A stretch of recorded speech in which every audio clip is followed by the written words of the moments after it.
Crime tourism? That's a thing? Yes, and it's happening everywhere, probably in your neighborhood too. And you wouldn't even know it until it's too late. Let's get right into this. Crime tourism. It's when people from other countries come here in the fall for the sole purpose of committing as many crimes as they can to make as much money as they can before they return to their own country in the spring. And why do they come here in the fall or the autumn? Because of daylight savings time. It gets dark earlier. Then they go back in the spring when days start getting longer. This happens every year. York Region and the GTA experience the cyclical increase due to a direct linkage to crime tourism. Latin American theft groups and Eastern European theft groups enter Canada shortly after the daylight savings ends in the fall and return home to their countries in the spring after they've committed crime. Suspects involved in crime tourism normally commit break-and-enters between 6 p.m. and 10 p.m. in the evening. People are finished work for the day. That's when they all may leave to go to the grocery store, take the kids to the sports events, go out for dinner, you name it. It's not only at night, but primarily. Some groups target homes when you leave to go to church, for example. They know the house is going to be empty for at least an hour. People have no clue how often they're being watched. And this is in addition to all the other random daytime break-and-enters, which I recently posted a video about. I'm going to link it at the end. And what's worse, and yes, it does get worse, is that a lot of the crime tourists committing these break-and-enters, they're able to block or disable your home security system. And they also have scanners, which lets them know if you have a home security system in place. So they'll either avoid that home altogether, or if they have the technology, they'll be able to disable the security system altogether. Of course, these devices are illegal, which means you can't get them, but the criminals, they can get them fairly easy. Some of these groups, they were using signal jammers.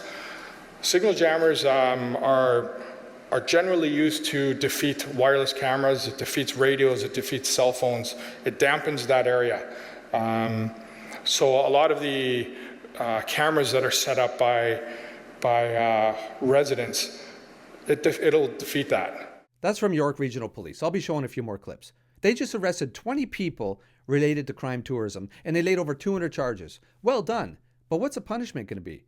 I had a conversation with both cops and civilians about what should happen to those that are charged. The answers that I was given in terms of what punishment those involved in crime tourism should receive, it really varied. But mostly, it all comes down to money. If you say put them on a plane and send them back to their own country, then it's almost as if they're getting away with it. There's no punishment at all. But if they're kept in custody or put in jail for the crimes they committed, then they basically become a burden on the taxpayers. And listen, don't come at me, you're crawling through your screen, angry because of the words I'm using, making all kinds of accusations. Nobody's saying just to deport or kick everybody out of the country for committing crimes. These individuals, they're here for the sole purpose of committing crimes before they go back to their own country anyway. So what do you do with them? Plus, we live in a world of systems and processes. Everybody has their day in court, and people are released from custody all the time while they're on charges far worse than break and enter.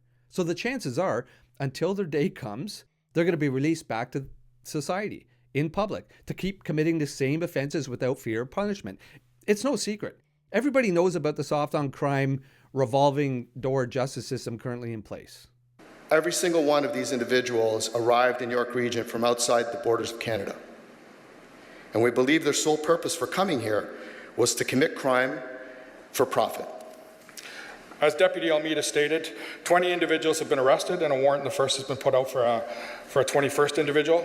There were a total of 6 separate crime groups that were disrupted and dismantled during this project. So criminals stay and they're a burden on the system, or they're sent back with seemingly zero punishment, but at least they're not a burden on the taxpayers. So again, what do? An answer that I liked was return them to the country. Again, they were going to go back anyway, but flag them. Their name or their passport. Flag them so they can't return 10 years, even permanently. The chances are when they came here, they realized how good this country was, and they're probably going to want to come back, even to live permanently. Knowing that's not a possibility, I think that might at least have some impact on them. Maybe you disagree, but listen, I travel a lot, and there's a reason why, despite everything going on, people want to come here and stay. I'll provide the link to the news release in the description. It's very interesting. It's educational. They share tips on things you could do to possibly prevent this from happening to you.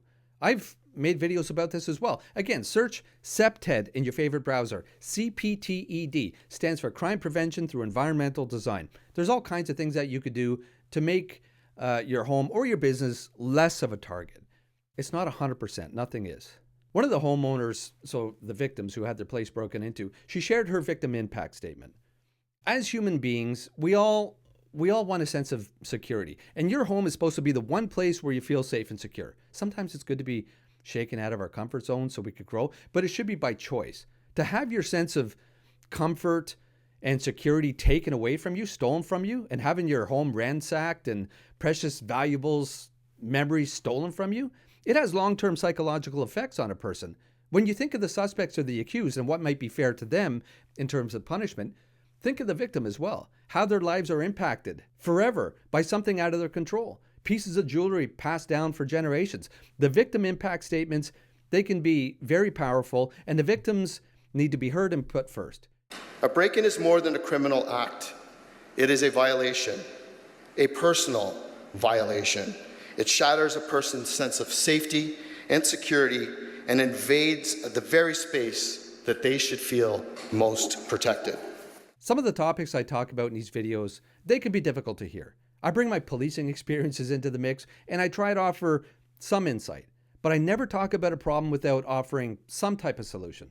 I've said it before. It boggles my mind that crime isn't a larger issue in the media. When people don't feel safe, when they don't feel secure in their own homes and while out in public, it affects every aspect of their life. Going on a date out for dinner, taking their kids to the park, commuting back and forth to work. We have a federal election coming up, probably sooner rather than later. Find out where your candidate stands on these issues. Make your voice heard. You have that right. If you don't feel comfortable on your own, there's thousands of online chats and groups and Facebook groups that you can join to be heard as a collective. Sometimes it makes it easier that way, but make your opinion, make your thoughts heard, and share your thoughts on this video as well. Some of my best videos, they're based on the comments left by viewers like you. Again, check out CPTED, CPTED. Awareness is key. Be safe out there, look after one another, and perhaps we will see you again.